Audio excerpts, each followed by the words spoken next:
ازيك يا كابتن؟ ذكي يا قلبي. بقالنا فتره صح. بقالنا فتره، بقالنا كام 3 شهور تقريبا 3 شهور. ماشي يا انت صاحبي، اختفيت عني، اختنيت في ظروف غامضه. دي حقيقه. خلاص يعني اتبرأت مني صاحبي ما والله بقتش أبداً. بتحبني تاني. لا ما تقولش مش كده. عايز تطلعني عندك على القناه بتاعتك استغفر الله على العظيم يا اليوتيوب. رب. يا صاحبي القناه بنت عليك يعني. الله. احنا بنت معاك. الله. حبيبي يا ليدو، عايزين نتكلم النهارده في موضوع مهم جدا وترندي بقاله فتره. انا قبل الموضوع عايز اقول لك انك وحشني والله العظيم وانت حبيبي اخويا. الموضوع ترندي شويه الفتره اللي فاتت. ماشي. بدات الناس تتكلم على فكره ان لازم تسيب الوظيفه وتبدا تعمل لنفسك بزنس، تعمل لنفسك بيرسونال براند، تعمل لنفسك وان بيرسون بزنس. فعايزين النهارده نتكلم بقى عن ابعاد الموضوع ده. يعني امتى لو انا هبدا النهارده بزنس ابداه ازاي، ايه اللي انا محتاجه، ايه العوامل اللي بتنجح الناس اللي سابت الوظيفه يعني في ناس بتسيب الوظيفه بتاعتها وتبدا تعمل لنفسها بزنس فعلا وبتفشل، وناس تانية بتسيب الوظيفه وبتحكي قصه نجاح. فاهمك. ايه العوامل اللي بتميز الحاجات دي كلها؟ خلينا الاول نبدا بنقطه انه ايه فكره، يعني ايه اللي طلع ترند، يعني ليه طلع ترند ده اصلا؟ بصوا طبعا مع الضغط بتاع الحياه وزياده الاسعار وان طبعا الفتره الاخيره يعني من الموضوع مش سر، قصه التعويم والكلام ده كله خلى برضو الرواتب والناس اللي كانت عايشه في مستوى معين ما بقاش العادي بتاعهم. ناس كتيره جدا نزلت درجه وناس نزلت درجتين وفي ناس نزلت اكتر. فطبيعي اغلب الناس الفتره اللي فاتت كان كل شغلها الشاغل ازاي تقدر تحافظ على المدخرات بتاعتها وازاي تقدر تواكب اصلا الغلاء الموجود ده بدون ما يحصل هزه جامده يعني في المستوى المعيشي بتاعه. فبقى في اتجاه عام ان كله عايز يعلي من دخله. حلو. فده الطبيعي يعني. فعشان كده الموضوع ده تم اثارته بقوه، لان في ناس كتيره فعلا اتجهت ان هي بتحاول تعلي دخلها عن طريق ان هي بدات تتجه للعمل الخاص. وبدا يحصل قدامنا الحالات اللي انت بتتكلم عنها، اللي هي ناس فشلت وناس قدرت تكمل وناس نجحت. برضو عايز اقول لك ان هو في النهايه توفيق ورزق مقدر من ربنا. اي حد ربنا بيكرمه في حاجه او بييسر له هو بيبقى رزقه، لان بيبقى في حاجات معينه انت ما بيبقاش ليك سيطره عليها. يعني انك انت مثلا تاخد القرار الصح في حاجه انت مش شايفها وما تعرفش ابعاد القرار ده ايه ويطلع صح او يطلع غلط، دي بتبقى في علم الغيب يعني. لكن خلينا نتتبع الاسباب. انا وجهه نظر ان اغلب الناس اللي نجحت هي كانت ناس اصلا موظفين شاطرين قوي. حلو. يعني حد تكنيكال قوي قوي جدا، يعني عنده خبره كبيره في الشغل الحاجه بتاع بتاعته الوظيفه يعني وحاجه قويه يعني. حلو. واغلب الناس برضو اللي نجحت هي الناس اللي عندها كذا باك جراوند، يعني هو جرب كذا حاجه، فتلاقي عنده ميكس ما بين المهارات في التواصل، ميكس ما بين المهارات في قدرته على انه يبيع، ميكس ما بين ان هو حد شاطر تكنيكال وكان باصص لاكتر من حاجه في الوظيفه بتاعته، فقدر يوظف الشطاره بتاعته دي ان هو يقدم سيرفيس خاصه بنفسه او يقدم مشروع معين من خلاله قدر يحقق لنفسه دخل يعني. فقصه النجاح بقى والفشل والكلام ده زي ما قلت لك هو نسبي، لكن يظل السبب في الموضوع ان حد يكون اصلا عنده فاليو، هو عنده حاجه اتعلمها من خلال الوظيفه وشايف ثغره في السوق، ومن خلال الثغره دي قدر يدخل وياخد مكانه في سوق العمل يعني. حلو أوي. بس ده الصوره العامه يعني من غير ما نفصلها يعني. طيب هل ده انسب طريق للشخص اللي عايز يعلي الدخل بتاعه؟ بص للامانه في موظفين كتير جدا بتعمل فلوس اكتر من اصحاب شركات. يعني الوظيفه عموما لو احنا بنتكلم في فكره الفلوس، لا في وظائف بتاخد رواتبها 10,000 دولار واكتر من كده كمان موجوده يعني عادي. يعني رقم $1,000 وال$2,000 اللي الناس احيانا بتنبهر بيه ده لا في اعلى منه بكتير وجوه مصر. صح. ففكره الوظيفه في حد ذاتها هي الفكره انت شغال فين وانت بتعرف تعمل ايه واستثمرت في نفسك ازاي وايه الاكسبيرينس بتاعتك وفي منك قد ايه برضو، انت فاهم ازاي. فهي زي ما بقول لك كده مش دايما بيكون الحل ان انا اسيب شغلي واروح ادور على حاجه يعني ان انا اعمل، لان برضو مش كل الناس عندها الملكات التجاريه ومش كل الناس مش كل الناس تنفع يعني. مش كل الناس تنفع خارج قالب الوظيفه يعني فاهم. فبصراحه مش بشوف دايما انك انت عشان تعلي دخلك تسيب الشغل، لا انت تسيب الوظيفه تروح على وظيفه احسن. اوكي انت فاهم قصدي. بس ولو انت عايز تجرب بقى في حاجه خاصه بيك او تعمل شغل خاص، انا رايي يعني فكره بقى سيب شغلك وتفرغ وبتاع، لا تست يعني جرب على الهادي يعني جرب كده في ازاي. طيب ممكن تتست في حاجه بسيطه انت عايز تجربها مثلا جنب شغلك يعني مثلا اديني بروسيس كده. انا النهارده كشاب عندي 30 سنه حلو اشتغلت في وظيفه بشكل او باخر وجربت حاجه واثنين وثلاثه واربعه، وفي نفس الوقت حاسس ان الدخل بتاعها دلوقتي بالنسبه لي ممكن يكون مش مجزي، او حاسس ان في عندي متسع من الوقت بعد الشغل ان انا اعمل حاجه لنفسي. بص هجيبها لك من مجالي، يعني من المجال حلو. بتاعي مثلا بيجي كتير مثلا الاقي ضابط مثلا او دكتور او مهندس او ايا كان، يعني مهندس او مهندس وضابط دي كتير بتحصل. حلو. يعني يجي يقول لي انا يعني تابعت معاك ولاقي نفسي في المجال الرياضي ده، انا حابب المجال الرياضي، فايه رايك؟ انا بفكر اسيب شغلي واتجه ليه وبتاع. اقول له لا، مش صح. انت الاول بس اعرف انت ناقصك ايه وايه الادوات اللي انت محتاجها، وكمل البروسيس بتاعتك، وابدا تست على خفيف جنب الشغل بتاعك.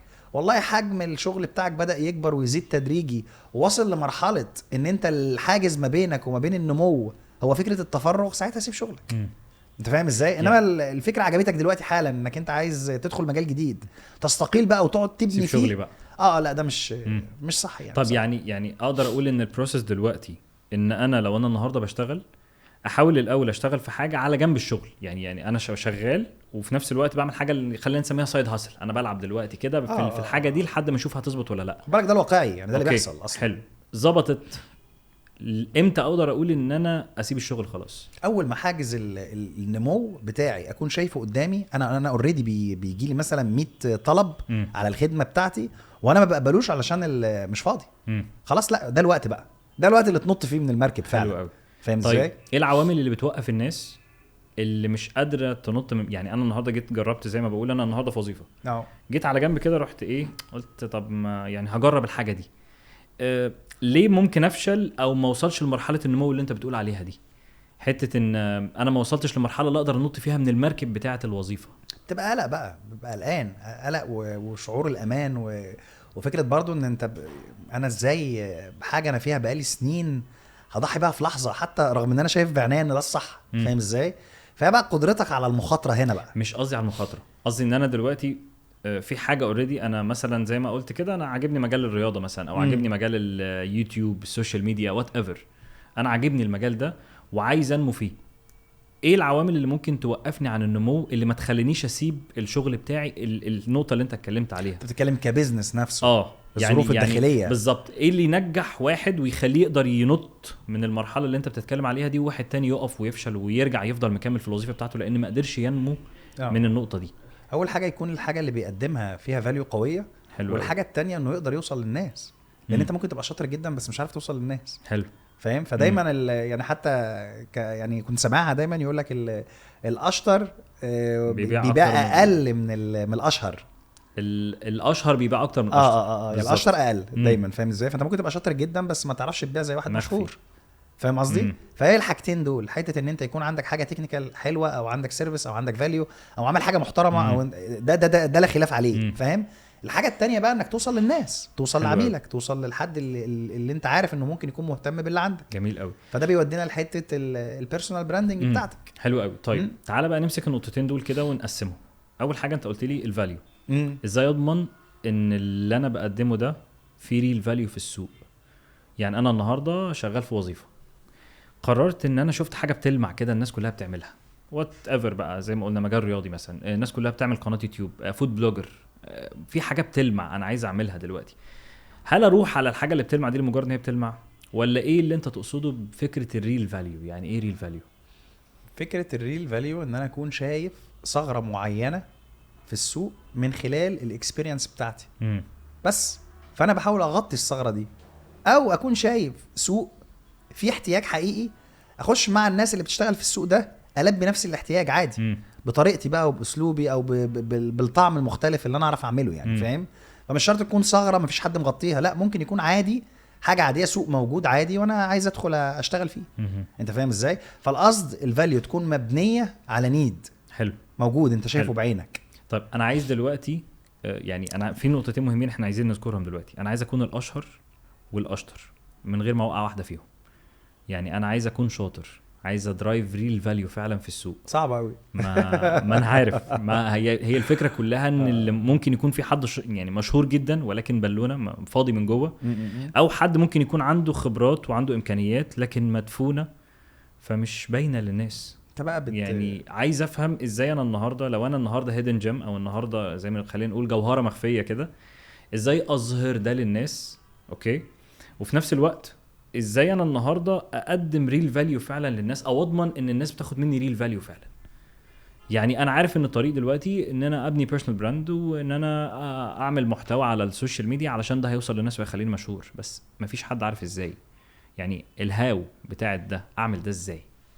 بص، حته ان انا اكون يعني شاطر تكنيكال، هي بتبدا بقى من حته بعيده قوي. طبعا ما اقدرش اقول لك تفاصيل لان النماذج كتير، فما فيش حاجه معينه استشهد بيها. بس هي الحاجه العامه اللي اقدر اقولها لك، ان الريل فاليو دي تبدا من المايند سيت بتاعك. انت دوافعك ايه اصلا وانت داخل السوق؟ هل انت دوافعك عايز تكسب؟ هل انت بعقليه انك داخل تصطاد وتجري؟ ولا انت داخل فعلا عايز تبني حاجه مختلفه، وعايز تعمل اثر، وعايز فعلا تحل مشكله بس معظم عند يعني الناس؟ سكه ودغري الناس عايزه فلوس. انت اللي ساب الشغل بتاعه اصلا ده، او عايز زي ما انت قلت في اول البودكاست كده، ان الناس عايزه تزود مصادر دخلها. فسكه ودغري الدوافع بتاعت كل ده ان انا عايز ازود دخلي، عايز فلوس بالزبط. من الاخر. بالزبط. عايز اتشهر مش عشان اتشهر، عايز اتشهر عشان لما هتشهر هيجي لي فلوس. بالظبط. عايز اقدم ريل فاليو عشان فلوس. جميل. ف الاند فاليو في الاخر هي فلوس. بس ازاي برضو، يعني ازاي اقدر من الاخر ازاي اقدر اجيب فلوس بس وانا بدرايف ريل فاليو للناس؟ ما بقاش هي الفكره. انت دلوقتي عملت اسقاط على نقطه وانا بتكلم، اللي هي اغلب الناس مش فارق معاه اللي انا بقوله ده، عشان كده ما حدش بيوصل. بس ده الاجابه. فاهم ازاي؟ حلو. انما لو غير الموتيف بتاعه من فكره ان انا داخل اخطف واجري، انا فعلا مش بعقليه الصياد، انا بعقليه ان انا داخل ابني حاجه فلوس بتحصل وهو مش واخد باله.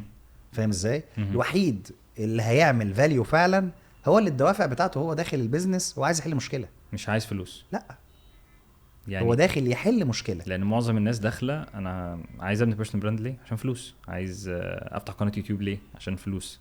عايز اتشهر ليه؟ عشان فلوس. عشان كده مفيش فاليو. فبالظبط. على فكره انا بجيب لك حاجه ما انت ممكن تكون مش واخد بالك منها، ده دي حقيقه. فاهمك والله، ما انا عارف. انت ليه البالونات كتير؟ ليه اغلب اللي موجود قش؟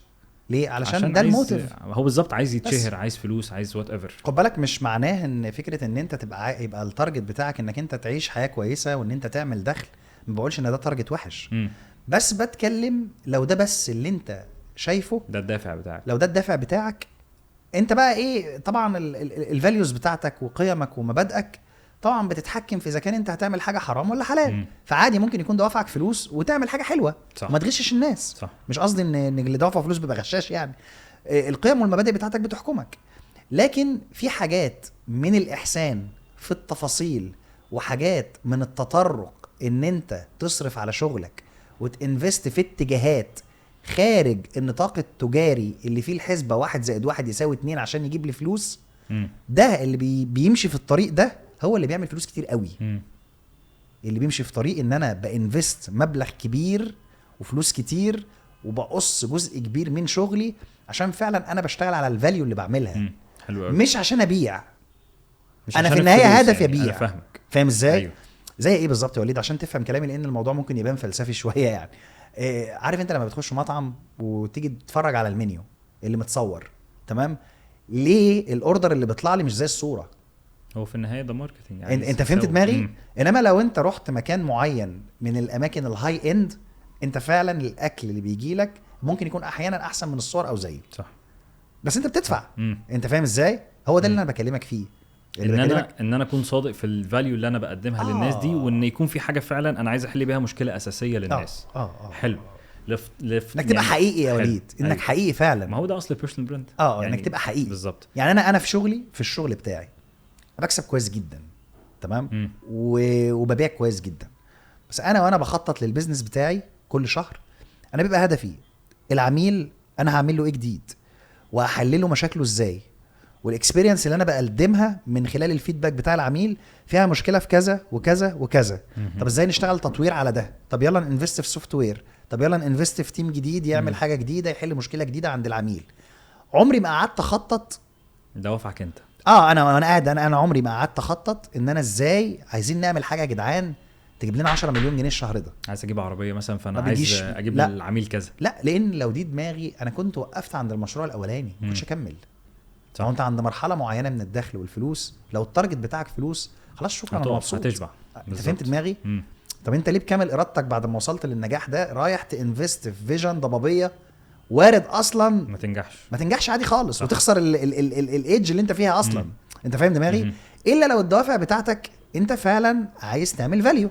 فاللي بيكون دوافعه ان هو فعلا عايز يعمل فاليو بيكسب قوي. حلو قوي. فهمت دماغي؟ بس حلو قوي. طيب احنا النهارده اللي نفترض ان انا معايا ريل فاليو، ازاي اطلعها للناس؟ لازم بقى انت لازم تستغل العصر اللي احنا فيه. حلو. اللي هو الايجابيات بتاعه السوشيال ميديا. السوشيال ميديا خلت كل الناس بقى عندها اكسس على العالم كله وببلاش. فانت لازم فعلا تتكلم عن المشروع بتاعك، وتتعلم فكره ان انت تسوق بالمحتوى. تطلع تتكلم عن نفسك، تحكي قصه الفكره، المشروع بتاعك، الفكره اللي عندك، ايه الفاليو اللي عندك، ايه المشاكل اللي انت بتحلها، تبدا تربط الناس بيك. وفي حاجه معروفه ان انت لو مصدر معلومه لشخص في مجال هو مهتم بيه سهل تبيع له. فاهم ازاي؟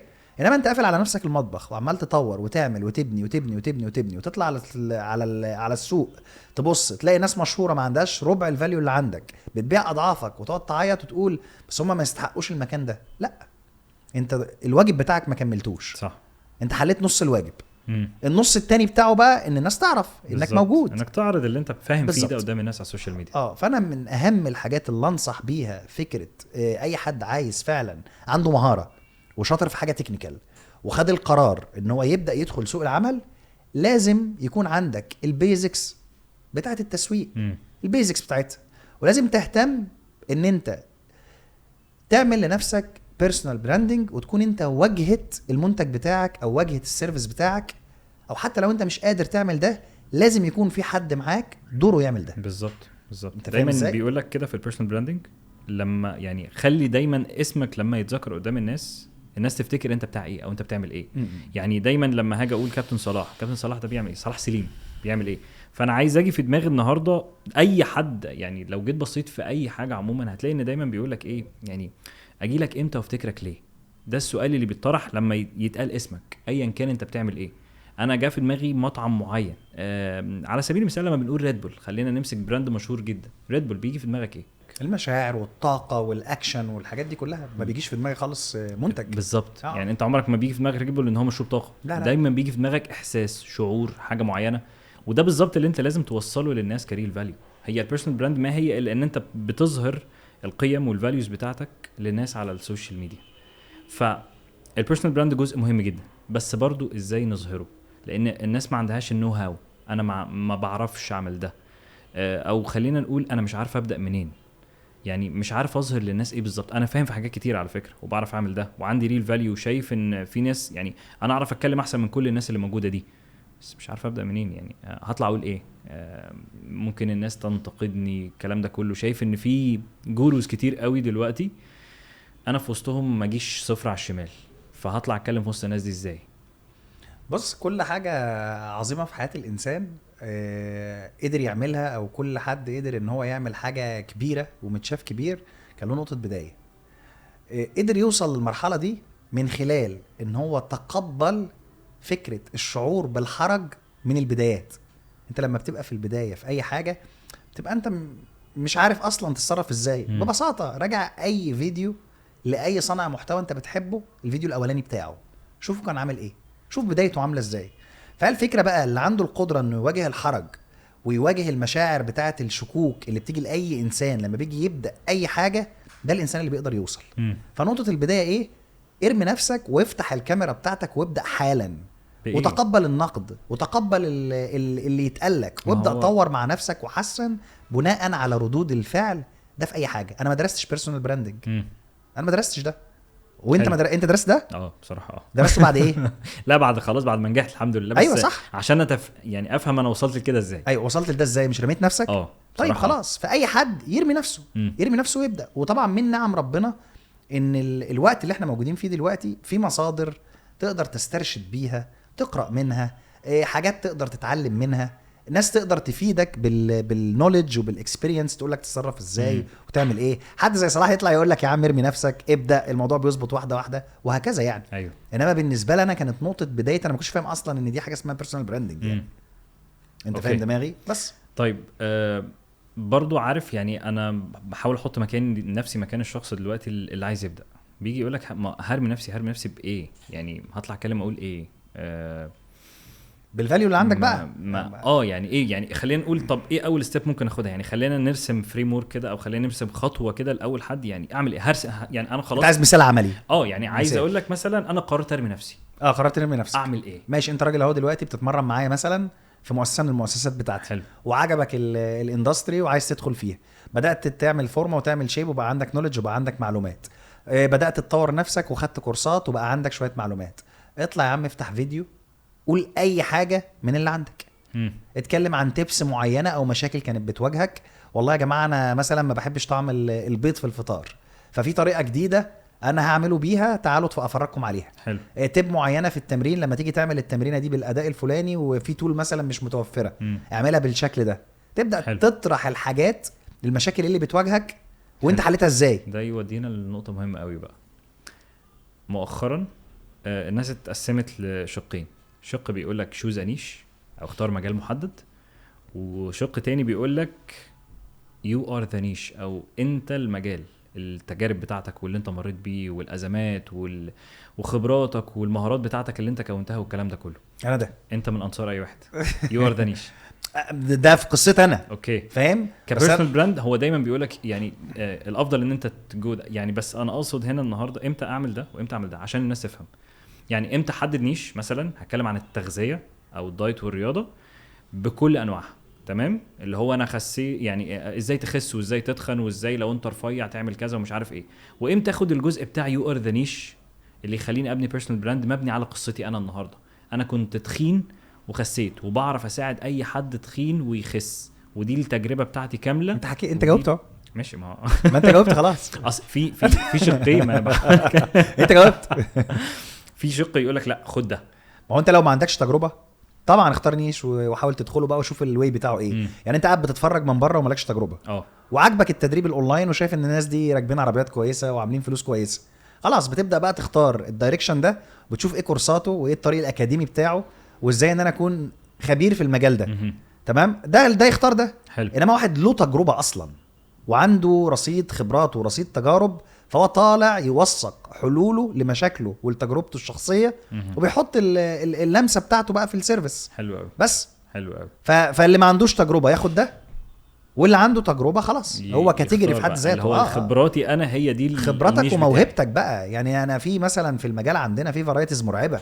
يعني في ناس طريقتها اصلا التسويقيه مفيش ملهاش شبيه يعني. بالظبط. مفيش حد زيها. كل واحد ليه بهار كده هو يعني. شريحه لوحده يعني. عندك مثلا في المجال بتاعنا في عمرو ممدوح. عمرو ممدوح عامل لنفسه كاركترين، خليفه زيرو ومش عارف. عامل لنفسه شريحه لوحده. فاهم ازاي؟ ادهم دايت اند شيت طلع بماسك باتيتيود بحاجه ما كانتش موجوده قبله. فاهم ازاي؟ انا بتكلم بقى دلوقتي هو واخد كاتيجوري وهويه لوحده وناس كتير قلدته. فاهم ازاي؟ مثلا عندك انا قلت لك عمرو ممدوح وخليفه الشخصيتين. يوسف اشرف. يوسف اشرف ده اللي حرفيا معجزه يعني. مش حاجه مش طبيعي. شاب في ثالثه ثانوي، الله اكبر عليه، رقم 1 في السعوديه ورقم 1 في التفاعل على السوشيال ميديا والقوه دي. فهو شريحه في حد ذاته في طريقته. عندك هشام المجروش اللي هو بتاع طبيعي يكسب. كل واحد بقى له لمسته، ستايل، له هويته الكامله بكلامه بالاودينس بتوعه. بيقولوا كلامه، بيقولوا افهاتهم، بيقولوا طريقتهم، بيقلدوهم. عندك فادي بكري له ستايل معين، له طريقه معين، له اتيتيود مش عارف ايه. صح. احنا المود بتاع الشركات بالكلام ده كله. ما احنا اول ناس تحول الموضوع للطريقه الاكستريم بروفيشنال من مدرب يعني فاهم. كل واحد له بقى له طريقته في اللمسه بتاعته بقى في مجاله. عمل شريحه بطريقه لوحده يعني. فاهم. حدد لاين ومش عليه عموما، وحط الستايل بتاعه او هويته. قدر ان هو يعرض هويته والنجاح بتاعه او اللي بيميزه قدام الناس. ده اللي بيميزني. انا صغير مثلا، فانا باخد الشريحه بتاعت اللي شبهي. لا لمسته انا بالظبط، فكري، البصمه بتاعته، دماغي جابت معاه. بس دي ريسكي قوي، خد بالك. ليه بقى؟ لان انت ممكن اصلا تكون دماغك وافكارك وحلولك مش جايبه مع حد يعني. مش مهتم يعني، مش كير باللي انت بتقوله. فاهم. بس دايما بيقولك انك هتلاقي ناس، يعني انت دايما هتلاقي اللي شبهك. عارف اللي هو لو انت مختلف هتلاقي اللي شبهك. دي حقيقه. بس اللي شبهك هيبيع ايه؟ هتوصل بيه لحد فين؟ نموك لحد فين؟ يعني انت رايح بيهم فين؟ فاهم ازاي؟ بس لان في فكره ان انت مش عارف انت لسه بتروح بيهم فين، لان القصه قصتك. بالظبط يعني. فاهم ازاي؟ أوكي. هي دي هي ريسكي شويه يعني. محتاج منك ايه؟ طيب انت لو يعني افترضنا خلاص ده مجال اوريدي معروف اخره، التغذيه والرياضه والكلام ده كله مثلا معروف اخره. لو انا قررت امشي بيو ار ذا نيش اللي هو قصتي وانا اللي همشي مع الناس دي، ايه المقومات اللي تخليني اقدر يكون عندي المايند سيت بتاعه الشخص ده اللي تخليني اقدر اخد فولورز يمشوا معايا يبقى ليه اتباع؟ هي الريسك فيها ان احيانا ممكن، والله انا مش لاقي طريقه مؤدبه اقولها بيها، بس ممكن واحد يبقى عبيط يعني، فاهم ازاي؟ ايوه وياخد وراه ناس. لا هو فاكر ان وقافل ودانه عنيد وسائل ان هو لا انا دماغ وانا هوصل وبتاع، وتلاقي ضر نفسه. فاهم ازاي؟ وضر معاه ناس كمان. ضر نفسه وضر معاه ناس يعني. فاهم ازاي؟ يعني واحد هو اصلا مش ما عندوش المقومات ولا عنده فاليو ولا عنده اي حاجه، هو بس في فكره معينه هو حاببها ومعتقد انها فكره صح. طيب فاهم ازاي؟ اديني لسؤال مهم قوي. انا النهارده كمشاهد اعرف الفرق ده ازاي؟ اعرف فرق الشخص الحقيقي من البالونه. مش ده القصد يا وليد، مش قصدي بالونه، قصدي ان انا مثلا ممكن عيل صغير مثلا في اولى ثانوي يقول لك انا، يسمع الكلام ده يقول لك انا مثلا ايه، شاب صغير، بلاش عيل صغير، انا عجوز يا جماعه عشان بس ما حدش يزعل مني. شاب صغير مثلا من سن ولادي في اولى ثانوي في ثالثه اعدادي، يسمع الكلام اللي احنا بنقوله ده يقول لك انا عايز اعمل زي، يقول لك يو ار ذا نيش. انا النيش بتاعي انا هسيب التعليم حالا، تمام، وهبقى بطل العالم في لعبه معينه في على الموبايل. حلو. انت فاهم ازاي؟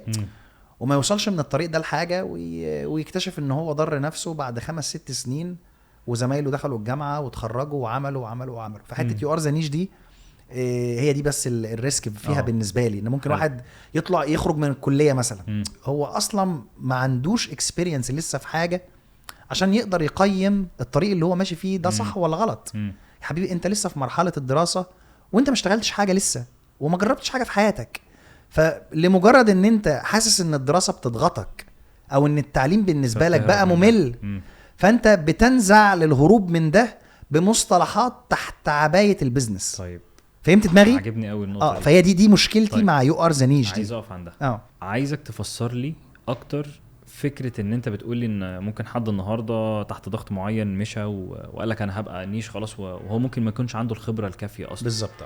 طيب عايزك تفسير منك اكتر للنقطه دي. بص، هو انا بحكم ان انا يعني عندي ولادي فانا بقيسها على اولادي يعني لو بيدو ابني مثلا هو دلوقتي 12 سنه، جه كمان 3 سنين مثلا وهو في ثالثه اعدادي، خلاص هو كل الاكسبيرينس بتاعته في الحياه التمرين والمدرسه. حلو. ده اللي هو بيعمله، هو بيصلي واصحابه وخروجه النادي وبتاع النشأة العاديه بتاعه الاطفال اللي في سنه. خلاص جه قال لي بسبب الضغط في الامتحانات والمذاكره بعد ما سمع البودكاست بتاعنا ان انت عادي ينفع تبقى انت نيش لوحدك وتنطلق. قال لي يا بابا انا مش مكمل دراسه ولا تعليم، وانا شايف ان التعليم ده ملوش لازمه، انا اروح اشتغل.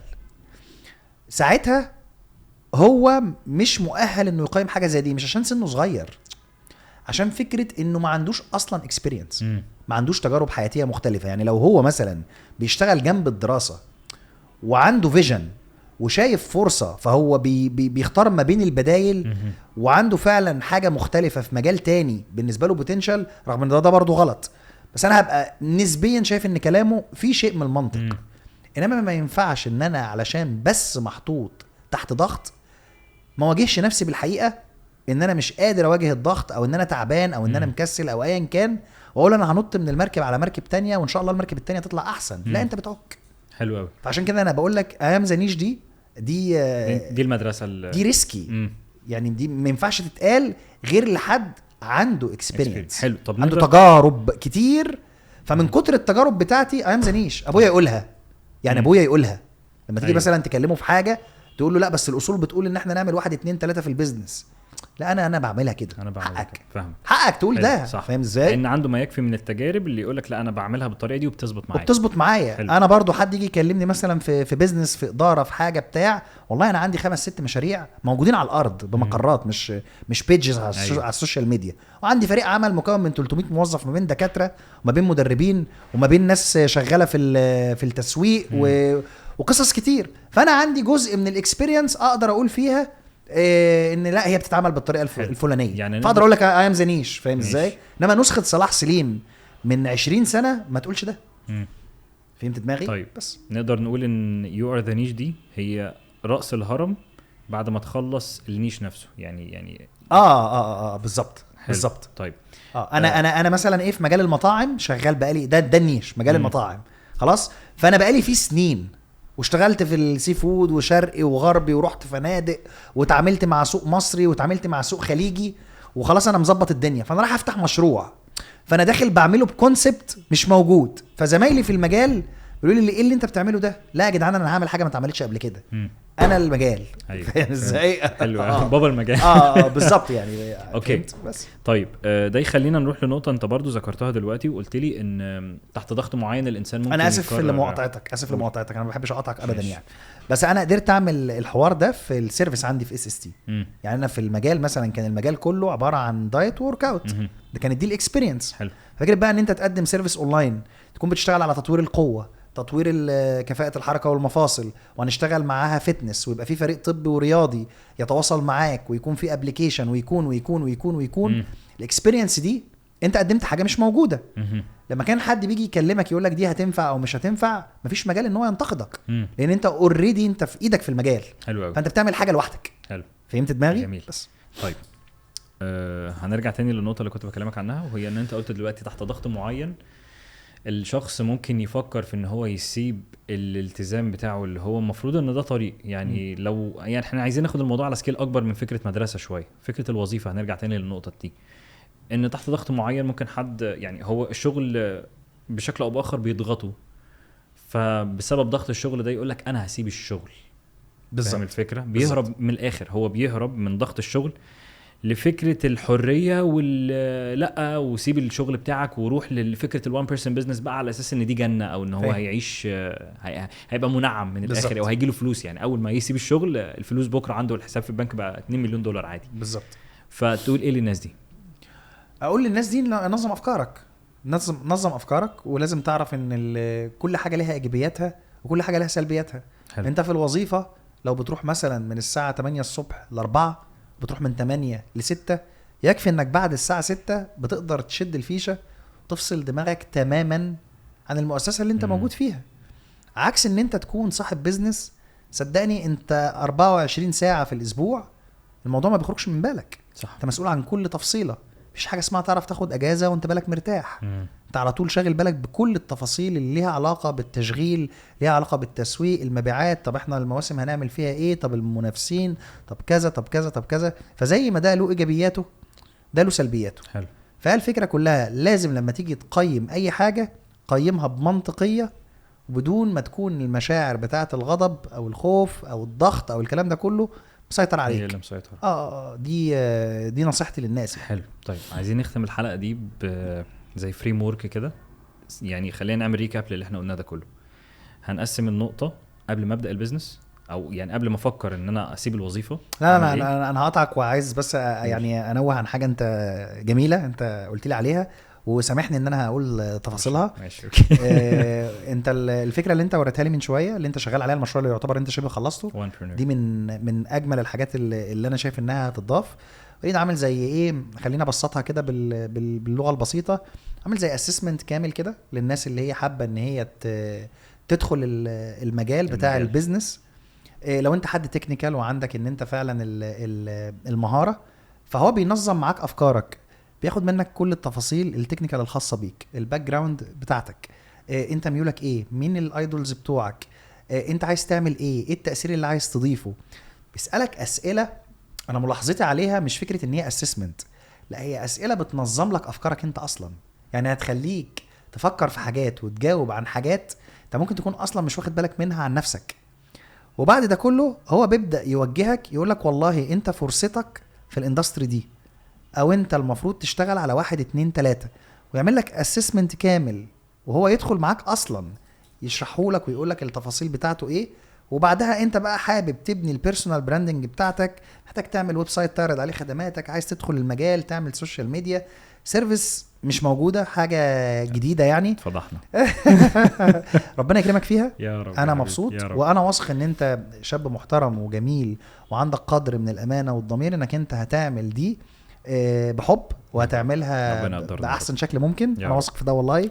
ربنا يكرمك في اللي جاي، وتكون سبب في ان انت تساعد ناس كتيرة حيرانة مش عارفة تدخل سوق العمل ازاي، او يعني محتاجة حد بس يشجعها كده يسقف لها عشان تاخد الجامب الاولانية. تمام. ربنا يعينك على ده. اتعلم منك يا صاحبي. ولا يا عم انت مدرسة لوحدك. اتعلم منك. الله يكرمك يا حبيبي. انا فخور بده جدا يعني. ده قبل الختام بتاع الحلقة. اختم بقى براحتك. ماشي اوكي حبيبي. طيب عايزين ورك فلو كده للشخص اللي خلينا نقول هو في مرحله، هو انت شرحته اوريدي احنا المفروض يعمل ايه بس المفروض النهارده انا قبل ما ابدا او قبل ما افكر اتنقل من الوظيفه واسيب الوظيفه والكلام ده كله اعمل ايه، وخلال البيزنس اعمل ايه. يعني ادينا هنتات بسيطه كده لكل فيز، وما بعد ما بنيت البيزنس المفروض اركز على ايه او اعمل ايه. بص والله هي زي ما قلت لك الموضوع نفسه مش ممسوك خالص. فاهمك. بس يعني انا كصلاح لما كل ما شغلي بيكبر وانا اصغر من كده في الحجم كنت ببقى فاكر ان في معادلات وفي حاجات تتعمل 1 زائد 1 يساوي 2 الموضوع يظبط. بس انت مع الوقت بتكتشف اقسم بالله ما دروشه انها ستر. صح، ستر وتيسير وكرم من ربنا. بس خلينا نتتبع الاسباب بالظبط ونشوف ايه اللي ممكن يعني يتم. ناخد بالاسباب والنتيجه بتاعت ربنا. بالزبط. يعني فكره ان انت لازم اصلا زي ما قلت لك تكون حد شاطر تكنيكال. لازم يكون عندك قيمه، عندك خبره. لازم تكون انت خبير في مجال معين انت عايز تشتغل فيه. طب انت لو مش خبير لازم تبقى خبير. تبقى خبير ازاي بقى؟ بالكورسات، بالدراسه، انك تروح تشتغل في المكان اللي انت عايز تقدم منه الخدمه. او لو انت تشتغل في عالم حاجه ليها علاقه بمنتجات او حاجه هتتباع او كده، انزل مكان فيه الحاجات دي، فبالتالي تقدر تعرف منها الاسرار والتفاصيل عشان لما تيجي تشتغل. الاهم من ده كله فكره التسويق بالمحتوى، وان انت تكون هو مهم يعني مش اهم من ده كله يعني انك انت تسوق بالمحتوى، انك انت تبدا تكون الواجهه بتاعت مشروعك. لازم تتكلم عن الحلول اللي انت بتقدمها للناس. حلو. لازم يكون في حاجات كتيره جدا انت ملم بيها بتفاصيل السوق بتاعك. حلو. مين المنافسين، التسعير المناسب ايه، الناس محتاجه ايه فعلا. طب هل شرط راس المال في الفتره دي او في الفيز دي اللي هي قبل ما تبدا؟ تقصد ان في ناس بتعطل كل حاجه لحد ما ابدا يبقى معايا فلوس؟ يبقى معايا فلوس. ما انا اصلا مشكلتي الفلوس. مجال السيرفيس مش محتاج ده يعني. اصل انت الموضوع مبني عليك انت، اللي هو خلينا نقول النولج استشارات مش عارف ايه بتاع الكوتشنج، هدي كورس، عامل ورك شوب، الكلام ده كله. انت مش محتاج راس مال. لا مش محتاج حاجه خالص. هو راس مالك انت نفسك، المعلومات، الخبره. بتستثمر في نفسك. انت بتدرس، بتعمل كده يعني. طيب بعد الفيز دي بنروح للفيز اللي بعدها اللي هي انا بدات. ايه المشاكل اللي هتواجهني وازاي اتخطاها سريعا كده؟ المشاكل اللي هتواجهك فكره ان انت هتتصدم بالواقع. دي من اكتر الحاجات اللي ناس كتيره جدا ما بتبقاش واخده بالها منها. ان انت لما بتيجي بقى تنزل على الارض وتحتك بالسوق بتلاقي رد الفعل نفسه ملوش علاقه بالتوقعات اللي انت راسمها. فبيبقى في فترات بقى انت حاسس باحباط. انت مش مصدق ان لا ده انا كنت فاكر ان الموضوع هيبقى وردي. فبيبقى في فتره كده اللي هو انت بتقوم فيها المشروع بيبقى المردود صفر. فلازم يكون عندك قدر من الصبر والذكاء والحكمه انك ما تتخضش.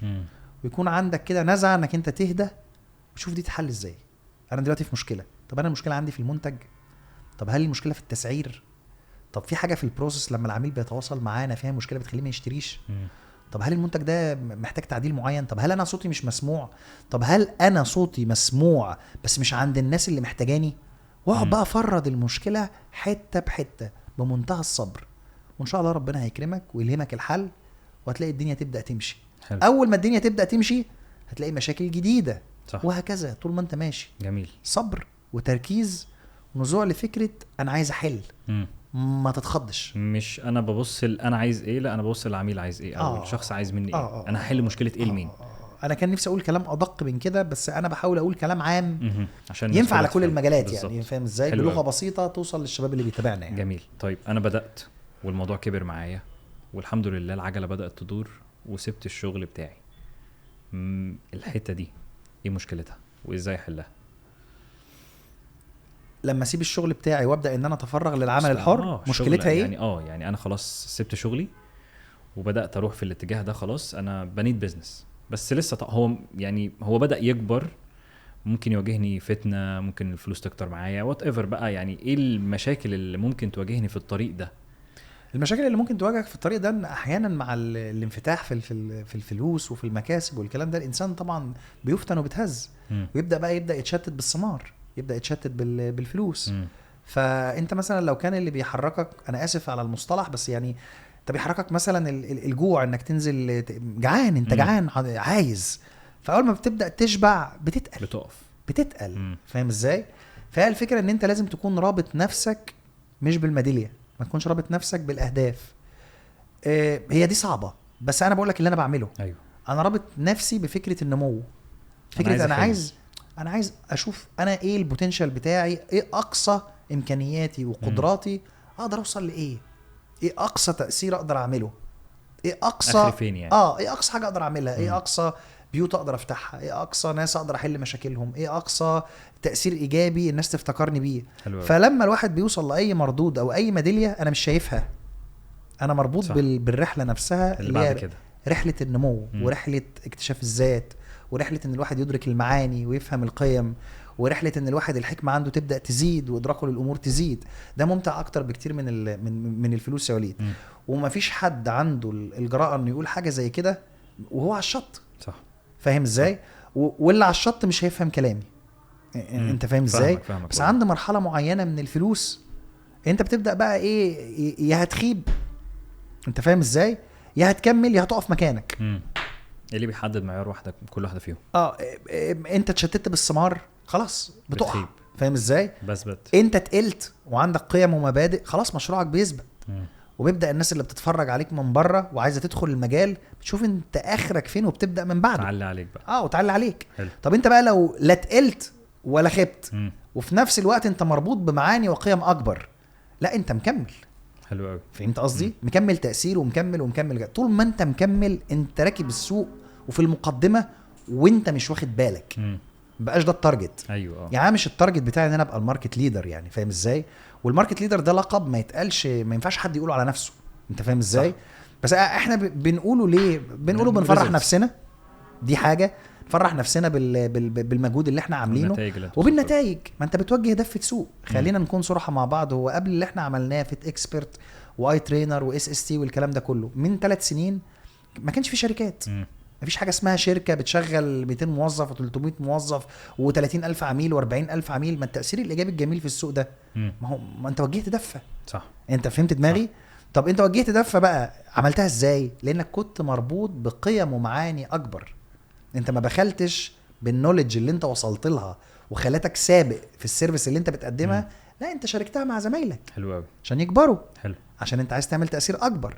فعشان كده انت ما تقلتش وما خبتش. يعني خلينا نقول اللي بيكمل في النمو بتاعك هو ان انت مركز على العطاء اكتر من انت تاخد وات ايفر كان ايه. مش قصه عطاء قد ما لازم المايند سيت بتاعك نفسه يكون مظبوط. ارجع لك من الاول خالص. العطاء حقيقه، بس هو العطاء بيجي منين؟ من دماغك. أيوة. لازم دي تبقى مظبوطه. ما انا يعني اقصد ان انا ما بفكرش في نفسي قد ما بفكر في الناس عايزه ايه. لا فكر في نفسك وفكر في الناس عايزه ايه وفكر في كل ده. بس انت مربوط بغايات اكبر. مش مربوط بميداليه. تقصد ايه بغايات اكبر؟ انت مش مربوط بديدلاين. انا ما عنديش ديدلاين ان انا عايز اجيب فيلا واجيب عربيه ويبقى رصيدي في البنك 100 مليون جنيه. انا مش ده هدفي، رغم ان ده هيحصل مثلا او ده موجود. فاهم ازاي؟ بس انا مربوط بحاجه تانية اللي هي ايه؟ ان انا عايز اعمل تاثير على الارض. انا هدفي فعلا عايز أيوة. عايز اعمر، اساعد في العمار بتاع الارض. لو ربنا اداني الامكانيات والقدره ان انا اعمل ده ما افرح ان انا بعمل ده. صح. فاهم قصدي؟ فبتبقى انت مكمل بقى ومستمتع بالتاثير. بس انا اللي مستمتع بالحلقه دي اصلا. ريمونتادا يعني. حبيبي وليد بجد والله. الله يحفظك. الحلقه كانت بص يعني فيها كميه معلومات. يعني فعلا اللي فاهم الكلام اللي بيتقال في الحلقه دي جاهز ان هو يبدا او يطلع للناس فعلا بقيمه كبيره قوي. وجاهز ان هو يطلع فعلا بريل فاليو ويكون الاشهر ويكون الاشطر في نفس الوقت. دي حقيقه. وانا والله يعلم ربنا انا مش من الناس اللي بتحب السكريبتات، وانت عارف ده. عارف. ومش من الناس اللي بتحب تنقل معلومه اكاديميه.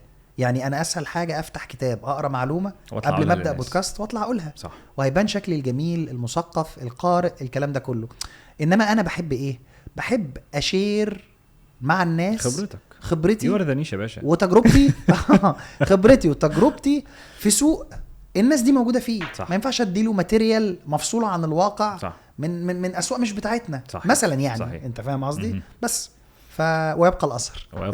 صح. ربنا يوسع اثرنا جميعا يا رب. حبيبي يا وليد. ماشي يا حبيبي قلبي. اشوفك البودكاست الجاي ان شاء الله يا حبيبي. ان شاء الله حبيبي. يلا حبيبي وليد. حبيبي اخويا. ماشي حبيبي. يلا.